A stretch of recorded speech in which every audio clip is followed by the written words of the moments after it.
Buenos días, mis hermanos. Esta mañana vamos a concentrarnos en el capítulo 15 y 16. De acuerdo a la revista trimestral, hay que cubrir los dos capítulos para que vayamos de acuerdo a la fecha, de acuerdo a las porciones de estudio.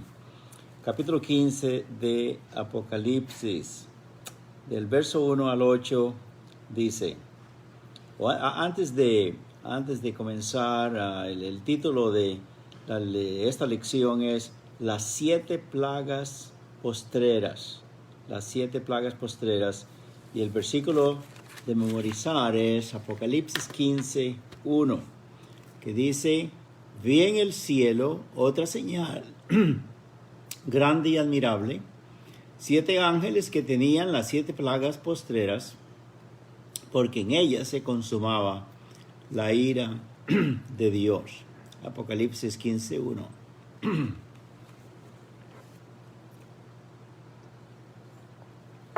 Comenzamos la lectura y vamos a leer primero todo el capítulo 15. Vi en el cielo otra señal grande y admirable, 7 ángeles que tenían las 7 plagas postreras, porque en ellas se consumaba la ira de Dios. Y también como un mar de vidrio mezclado con fuego, y a los que habían alcanzado la victoria sobre la bestia y su imagen, y su marca y el número de su nombre, en pie sobre el mar de vidrio, con las arpas de Dios. Y cantaban el cántico de Moisés, siervo de Dios, y el cántico del Cordero, diciendo: Grandes y maravillosas son tus obras, Señor Dios Todopoderoso. Justos y verdaderos son tus caminos, Rey de los santos. ¿Quién no te temerá, oh Señor, y glorificará tu nombre? Pues solo tú eres santo, por lo cual todas las naciones vendrán y te adorarán, porque tus juicios se han manifestado. Después de estas cosas miré, y aquí fue abierto en el cielo el templo del tabernáculo del testimonio. Y del templo salieron los 7 ángeles que tenían las 7 plagas, vestidos de lino fino, limpio y resplandeciente, y ceñidos alrededor del pecho con cintos de oro.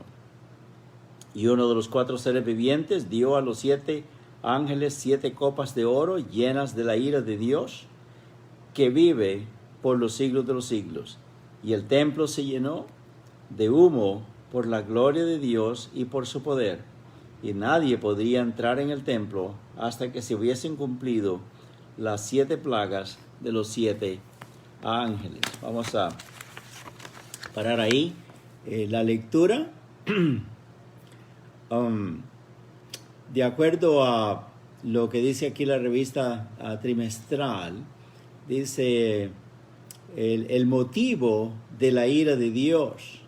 Y luego la aplicación es: el estudiante de la palabra de Dios reconocerá que la ira de Dios visitará al maligno, mientras que el bueno justo triunfará sobre la tierra. Esto es como un preludio de las últimas plagas que Dios va a enviar aquí a la tierra por el juicio, por el castigo de los malignos. Ya miramos allá atrás en un capítulo atrás, ¿verdad?, que dice: el tiempo ya no será más. En este tiempo de la gran tribulación, la última etapa de los 3 años y medio, es como Dios diciendo: es suficiente. Ya esto no va a esperar. Ya esto es el límite, el extremo, y ahora todos los que han rechazado mi gracia, mi misericordia, mi amor, mi intención de salvarlos, lo han rechazado a mi Hijo, a mi propósito, a mis designios.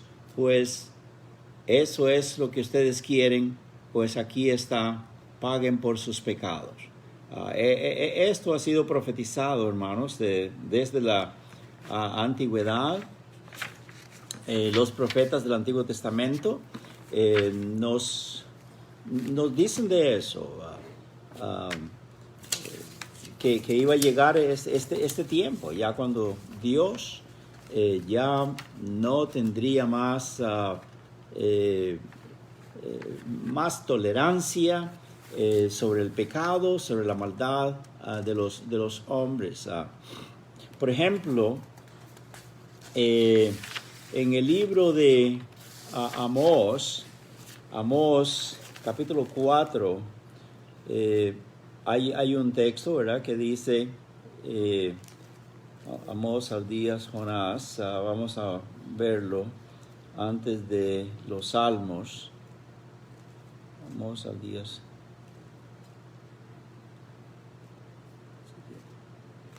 Jeremías, Ezequiel, Daniel, Oseas. Debería tenerlo listo, pero no lo tenía preparado. En capítulo 4, verso 12, el profeta Amós dice,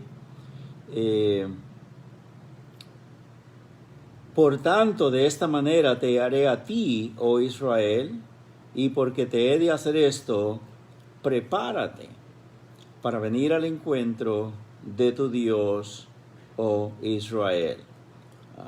Porque por supuesto, tanto los gentiles como los judíos en este tiempo final tendrán que confrontar el juicio de Dios, ¿verdad?, por su rechazo, por su desprecio del programa de Dios y de su Hijo Cristo Jesús.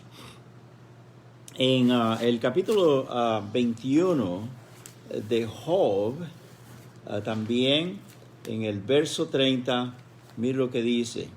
Job 21, verso 30.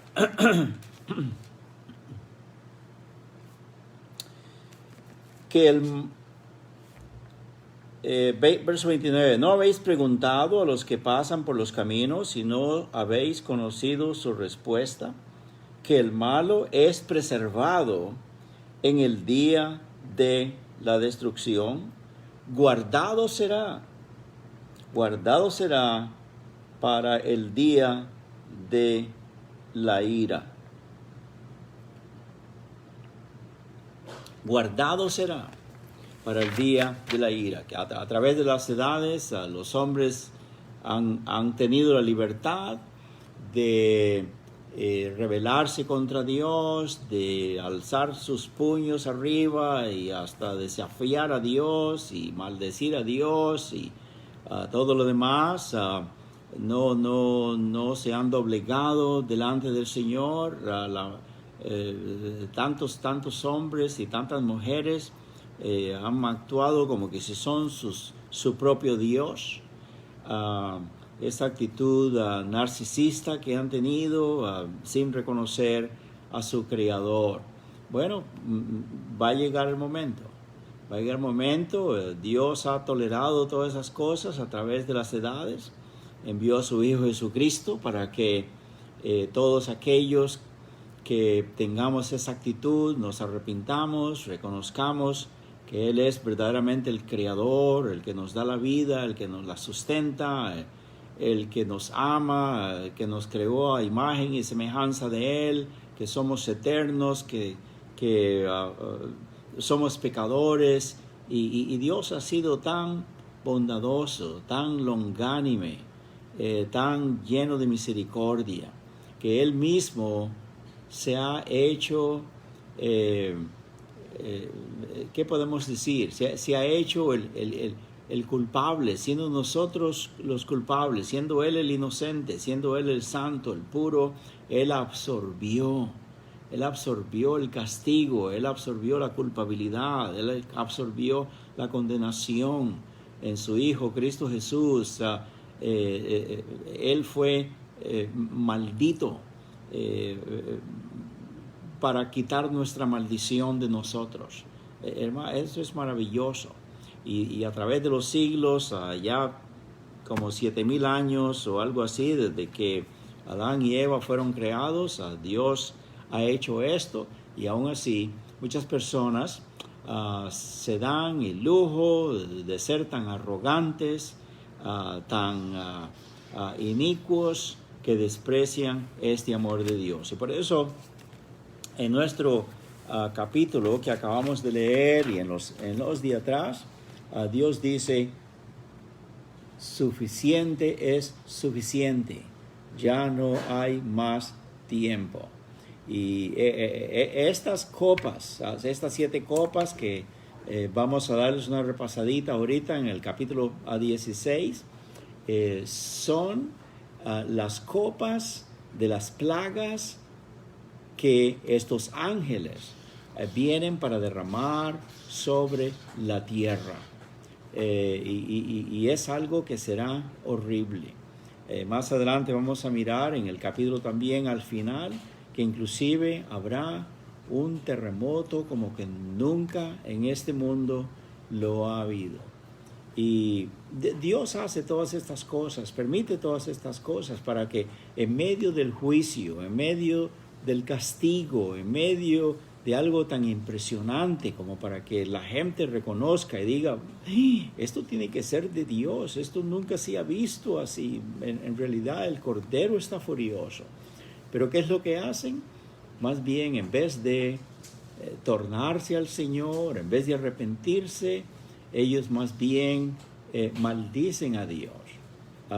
Y por estar tan aliados con la bestia, con el falso profeta, con el anticristo, con los milagros que él está haciendo, están sellando su propio destino de juicio, de condenación, de castigo.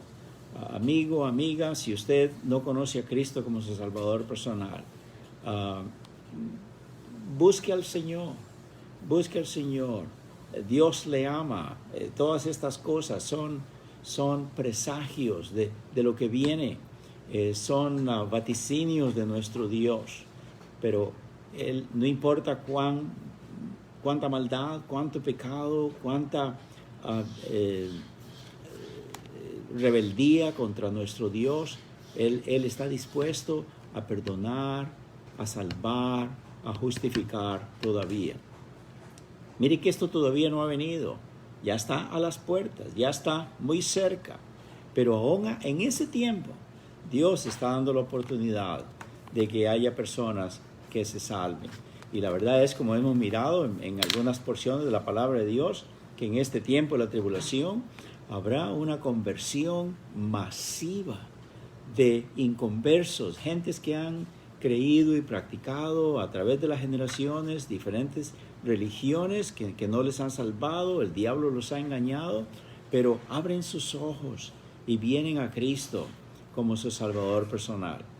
Miramos cómo en el capítulo 7 de Apocalipsis, 8 capítulos atrás, ya vamos por el 15, Dios escogió inclusive a 144,000 evangelistas judíos, porque ellos mismos, ya después de entregarse a Cristo, comenzaron a predicar la palabra de Dios y se pusieron a andar por todo el mundo y ganaron muchos millones de personas para Cristo. Tenemos también el testimonio de los 2 testigos que estuvimos también mirando en el capítulo 11 de Apocalipsis. Y estos 2 testigos también, de una manera muy portentosa, predicaron el Evangelio a toda nación, a todo pueblo, a toda tribu, en todos los idiomas del mundo, porque eso es lo que quiere Dios. Él no tiene límites a todas las personas que hablan diferentes idiomas. Dios quiere que les llegue el mensaje a su corazón del amor de Dios para salvarles, ¿verdad? Y como dijimos, esto pues aquí es un preludio ya de la última serie de plagas que van a venir sobre la tierra. Mencioné pues a los 144,000 evangelistas, a los 2 testigos, y también inclusive en el capítulo 14 Dios va a enviar un ángel, y él también 24 horas al día, por todo ese tiempo, en todos los idiomas, a todas las naciones, por todos los rincones de la tierra, predicará a gran voz que también Dios les ama y que pueden ser salvos. Así que, hermanos, esto es glorioso. Miremos qué lindo es nuestro Dios, que Él no se precipita solamente a vengarse y a querer destruir al pecador, pero le da oportunidad hasta el último momento para que sea salvo. Y ojalá que usted sea uno de ellos o una de ellas también. Amén. Así pues, esto que vemos acá, quisiera dar solo un pensamiento sobre este capítulo 15 que acabamos de leer de Apocalipsis. Vamos a ir de nuevo ahí, donde dice que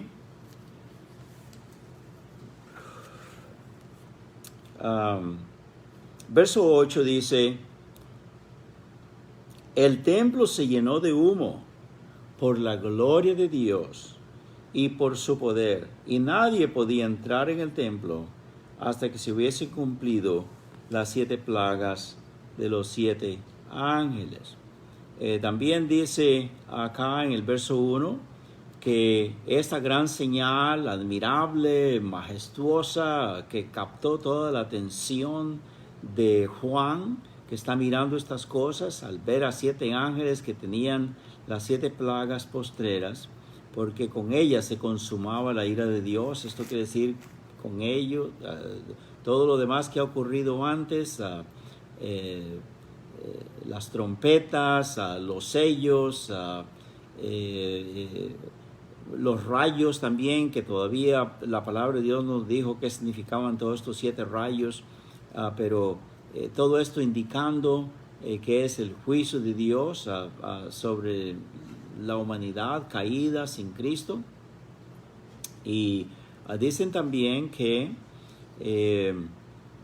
vamos a ver, quería ver otra cosa. En el verso 5 dice: después de estas cosas miré, y aquí fue abierto en el cielo el templo del tabernáculo del testimonio. Una cosa que quisiera mencionar sobre esto del templo. Recordemos que cuando Moisés fue invitado por Dios para estar 40 días y 40 noches allá en la cúspide del monte Sinaí, dice la palabra de Dios que no solamente le dio las tablas de los mandamientos y lo instruyó a él cómo continuar guiando a este pueblo hasta llegarlo a la tierra de Canaán, pero que también le mostró el templo. Le dijo que lo mirara bien con todos los detalles que tiene, para que así también se hiciera el tabernáculo y después se hiciera el templo de Salomón. Le dio las medidas y dijo que debía de ser de madera, cubierta de oro, y el altar del sacrificio, el lavacro, el lugar santo, el lugar santísimo. Y esto es una réplica. El templo, el tabernáculo, el templo de Salomón es una réplica de este que está en el cielo. Desde que Dios tuvo esa rebelión de Luzbel, que se convirtió en Lucifer, y el pleito que hubo allá y todo lo demás, entonces para llegar hasta la presencia de Dios hay que cumplir con todos estos requisitos, con todas estas condiciones que miramos en el Antiguo Testamento, ¿verdad? Es algo bonito, ¿verdad? Y por supuesto, al llenarse de humo, al llenarse de la gloria de Dios y de su poder, y nadie podía entrar, es hasta que se cumpla el trabajo, ¿verdad? Esto es determinado de Dios, y nadie va a truncar su programa. Vamos a comenzar con el capítulo 16, que dice: y oí una gran voz que decía desde el templo a los 7 ángeles: id y derramad sobre la tierra las 7 copas de la ira de Dios. Y fue el primero y derramó su copa sobre la tierra, y vino una úlcera maligna y pestilente sobre los hombres que tenían la marca de la bestia y que adoraban a su imagen. El segundo ángel derramó su copa sobre el mar y este se convirtió en sangre como de muerto y murió todo ser vivo que había en el mar. Quizá vamos a hacer un comentario breve de cada versículo porque nos está dando la serie, ¿verdad? De lo que acontece cada vez que un ángel vuelca su copa y derrama el contenido que tiene en la copa de oro sobre las aguas y sobre la tierra y hay una que dice ahí sobre el aire también. Esta peste, esta úlcera maligna y pestilente, por supuesto que es algo que se refleja en la piel, en todo el cuerpo de la persona, y pestilente quiere decir que produce podredumbre, hedor, y algo que causa mucha molestia y mucho dolor. Y las personas más adelante dice que estas personas están quejándose porque no pueden curarse de esto, ¿verdad? Y hay un comentario aquí en la revista muy interesante donde dice el hermano Robinson que esto refleja exteriormente lo que Dios sabe que sucede en la persona interiormente.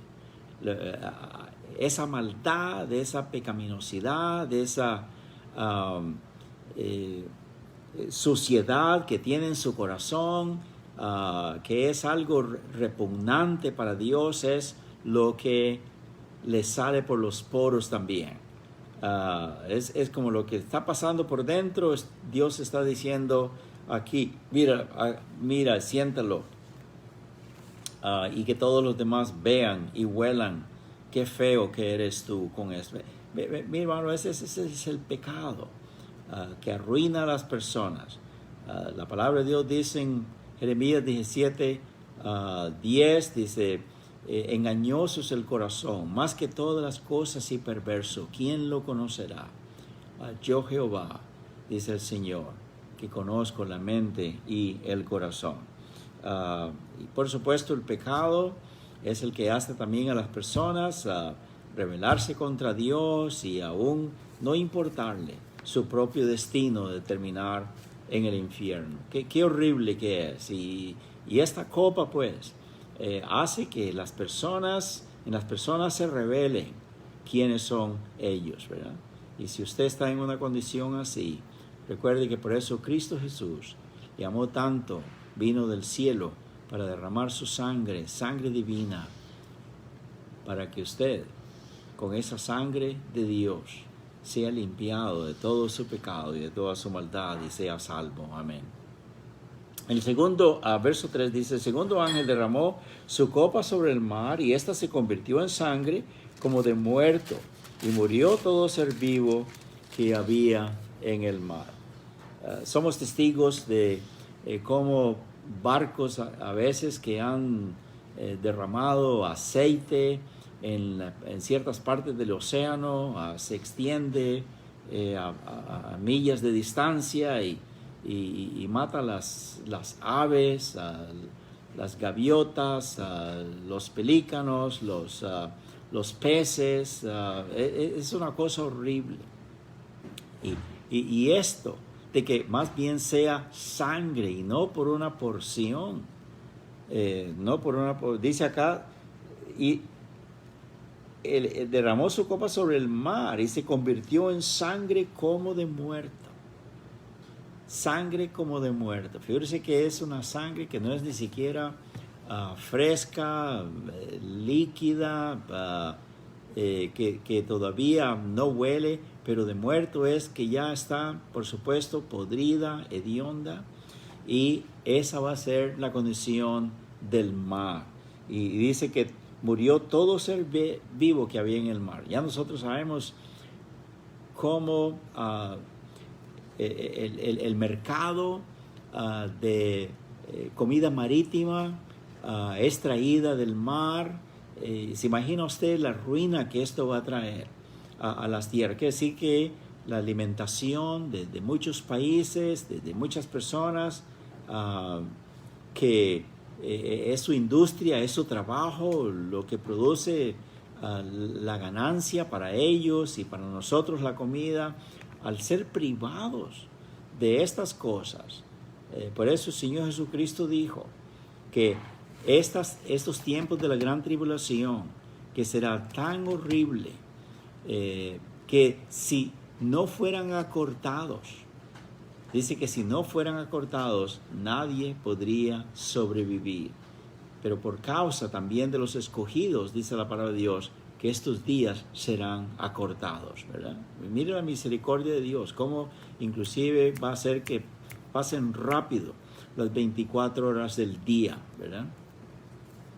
El tercer ángel, verso 4, derramó la copa sobre los ríos y sobre las fuentes de las aguas, y también se convirtieron en sangre.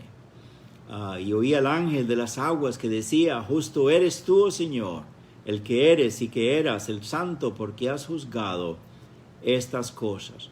Por cuanto derramaron la sangre de los santos y de los profetas, tú también les has dado a beber sangre, pues lo merecen. También oí al otro que desde el altar decía: ciertamente, Señor Dios Todopoderoso, tus juicios son verdaderos y justos. ¿Qué le parece? Todo esto se dice de estos ángeles, tanto el que contamina el mar con sangre de muerto, como el que contamina también las fuentes de las aguas y de los ríos. Qué horrible va a ser esta situación, ¿verdad? Ya podemos más o menos fijarnos una imagen mental de la enfermedad, de la miseria, de la muerte, de la escasez, de la hambruna, que todo esto va a ocurrir entre los hombres y mujeres perdidos sin Cristo. Esto es algo sumamente horrible. Y las voces, por supuesto, de los ángeles: Señor, justo eres, porque has juzgado estas cosas. Inclusive es la venganza, porque dice venganza de Dios, por cuanto derramaron la sangre de los santos y de los profetas. Hermanos, a través de la historia, los santos, las iglesias del Señor Jesucristo, desde que Él la fundó, y comenzando con Él mismo, que es la cabeza, es el principio, es el fundamento de la cristiandad. Él mismo fue odiado, perseguido y puesto en la cruz del Calvario. Y el Señor dijo que así como me han odiado a mí, así como me han matado a mí, también lo harán con ustedes, mis discípulos. Y dijo inclusive esa expresión de: si en el árbol verde se hacen estas cosas, en el seco, ¿qué no se hará? ¿Verdad? Y por supuesto nosotros nuestros antepasados, sabemos la historia de que no solo las congregaciones enteras, pero los profetas, quiere decir sus pastores, sus predicadores, sus líderes, fueron muertos. Y el Señor tiene todo esto apuntado en su libro de memorias, y por eso los ángeles dicen: como ustedes causaron gran tribulación a las iglesias, al pueblo de Dios, ahora a ustedes les toca pagar las consecuencias. Pobrecitos, ¿verdad? Pobrecita la gente que por su religiosidad, en vez de apreciar, en vez de estimar y respetar a los hijos de Dios, que lo que hemos hecho nada más a través de la historia es hablar del amor de Dios. Civilmente hablando, los cristianos han sido los mejores que se han comportado a través de la historia, y todavía, ¿verdad? Ejemplares, dadivosos, dispuestos a ayudar en tragedias, en toda la situación, y que el mundo más bien nos haya despreciado por eso, y perseguido y matado y todo lo demás. Es por supuesto porque Satanás los ha fustigado para que hagan semejantes cosas. Pero de todas maneras, el Señor envía su venganza. Y estos dos ángeles están diciendo, esto es lo justo, esto es lo correcto, esto es lo correcto. Nosotros mismos sabemos, ¿verdad?, que aquí mismo, en el sistema de justicia que tenemos, si alguien viene y rapta a una niña, un niño, se mete por la ventana en una casa y ataca a un anciano y todas estas cosas ocurren, eso es injusto, eso es malo. Esa persona tiene que pagar por eso y por eso es encarcelado y a veces hasta enviado en sentencia de muerte, porque es lo justo, es lo que hay que hacer, es lo que los ángeles están diciendo acá también. Todas estas cosas que los perdidos, los inconversos, los enemigos de Dios han actuado contra Dios, contra Cristo Jesús, contra la Biblia, contra sus iglesias, contra su palabra, tienen que pagar. Por eso es lo justo, es lo correcto. Verso 8 dice, el cuarto ángel derramó su copa sobre el sol, en la cual le fue dado quemar a los hombres con fuego. Y los hombres se quemaron con el gran calor y blasfemaron el nombre de Dios que tiene poder sobre estas plagas y no se arrepintieron para darle gloria. Qué tremendo es el pecado. El pecado, la indolencia que producen en el ser humano. Él mismo se hace tanto daño y él se engaña tanto, él se jacta, yo manejo mi propia vida, yo hago lo que yo quiero, nadie me diga esto, nadie me diga lo otro, yo tengo dominio de aquí y allá. Y no, el pecador está tan ciego, es tan necio, tan insolente, tan loco, no se da cuenta que está siendo dominado. Como no deja que Dios lo domine, como no se somete al Señor, que es la fuerza benigna, espiritual, la preciosa, de amor, de bondad, entonces él se entrega más bien a la otra fuerza adversa, contraria, que es la de Satanás. Y él no se da cuenta. Él más bien es una víctima. No es un victimario, es víctima de Satanás. Satanás lo tiene bajo su dominio a través de su corazón pecaminoso también, porque él consiente estas cosas. Él consiente estas cosas. Esto ha ocurrido así desde el principio, desde el comienzo, cuando el pecado entró en el mundo, aún en el jardín del Edén. Acordémonos que en Génesis capítulo 4, cuando Caín y Abel vinieron y trajeron una ofrenda delante de Dios, la palabra de Dios dice que Abel trajo de lo mejor de su ganado, de sus corderitos, el más precioso, el más bonito, el más valioso, para ofrendarlo delante de Dios. Él ya había sido instruido a que hiciera eso, y Dios le agradó esa ofrenda, porque es el primer sacrificio de un animalito inocente para cubrir el pecado de una persona. No, más bien, no es el primero, es el segundo, porque Dios mismo había sacrificado antes a otro par de corderos para sacar de ahí las telas de los vestidos de sus padres, Adán y Eva. Pero mira el contraste. Cuando Caín vino para traer su ofrenda, él trajo frutas y verduras y todo. No obedeció que tenía que entregar también un corderito inocente y sacrificarlo, degollarlo, derramar su sangre en representación del Cordero de Dios que vendría para quitar el pecado del mundo. Y como Dios no aceptó su sacrificio, entonces dice la Biblia que se ensañó, se enojó, y Dios le dijo: ¿por qué te has ensañado? ¿Por qué estás tan enojado? Si hicieres lo bueno, ¿no serás enaltecido también así como tu hermano Abel?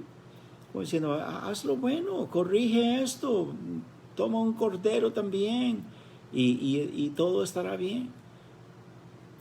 Pero Dios le dijo, he aquí el pecado está a la puerta y su deseo será para ti. Eso está en Génesis capítulo 4.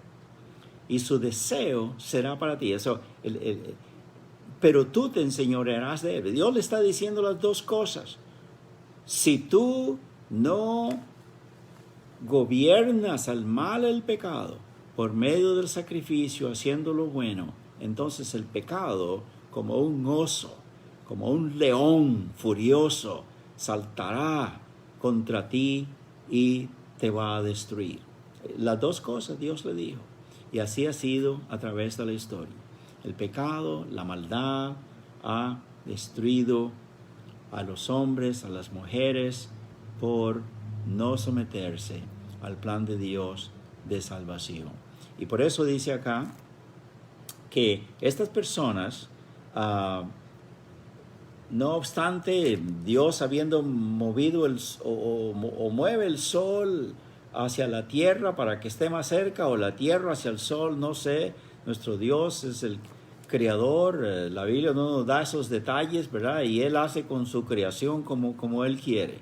Él altera las leyes de retracción, de refracción y todo lo demás, pero será tanto el calor que va a quemar a las personas cuando esto ocurra. ¿Y qué hacen las personas? Además de que se queman y que pueden mirar que es el poder de Dios el que está haciendo todas estas cosas, dice el verso 9, no se arrepintieron para darle gloria.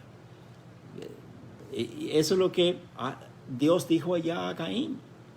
Una vez que el hombre o la mujer se entregan a una manera desenfrenada de pecar, ya es el pecado teniendo tanto dominio sobre él o sobre ella que ya ni siquiera tiene capacidad para arrepentirse. Pero ya no es culpa de Dios.